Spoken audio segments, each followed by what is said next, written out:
பொதுவாவே கேப்டன் என்ன சொல்வாரு, மாற்றம் ஒன்றுதான் மாறாதது அப்படின்னு கேப்டன் எப்பவும் சொல்வாரு. அதுதான் எங்களுடைய கோஷமும் அதுதான், மாற்றம் ஒன்றுதான் மாறாதது. எனவே ஒரு மாற்றம் வந்து அதன் மூலம் தமிழ்நாட்டுக்கும் மக்களுக்கும் நல்லது நடந்தால் நிச்சயம் தேமுதிக நாங்கள் அதை வரவேற்கிறோம். நான் எல்லா இடத்துலயும் உங்களுக்கு சொன்னதுதான் சொல்றேன். இந்த முறை 2026 ஒரு மகத்தான, இதுவரை தமிழகம் காணாத ஒரு தேர்தல் வெற்றியாக இருக்கும். நிச்சயமாக கூட்டணி மந்திரி சபை அமைவதற்கும் நிறைய வாய்ப்புகள் இருக்கு, மாற்றங்கள் வருவதற்கு வாய்ப்புகள் இருக்கு. எனவே அந்த மாற்றமும் அது நிச்சயம் தமிழ்நாட்டுக்கு மக்களுக்கு பயனளிக்க கூடியதா இருக்கும் என்பதுல நாங்க உறுதியா இருக்கோம்.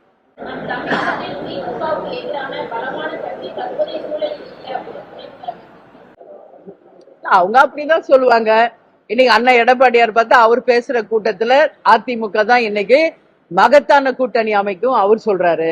இன்னைக்கு டிவிக்கே பார்த்தா அவங்க என்ன சொல்றாங்க, அவர் தலைமையேற்று வர அனைவரையும் நாங்க வந்து சேர்த்துக்குவோம், மகத்தான ஒரு வெற்றியை நாங்க பெறுவோம் சொல்றாங்க. இப்ப தேமுதிகவை நீங்க கேட்டீங்கன்னா, தேமுதிக அங்கம் வகிக்கும் கூட்டணி தான் இந்த முறை நிச்சயம் ஆட்சி அமைக்கும். அதுல எந்த மாற்று கருத்தும் இல்லை என்பதை நாங்கள் உறுதியா சொல்றோம். அது மாதிரி அவங்கவுங்க கட்சி, அவங்கவுங்க நம்பிக்கை, அவங்க சொல்றாங்க. அது தப்பு ஒண்ணும் கிடையாது.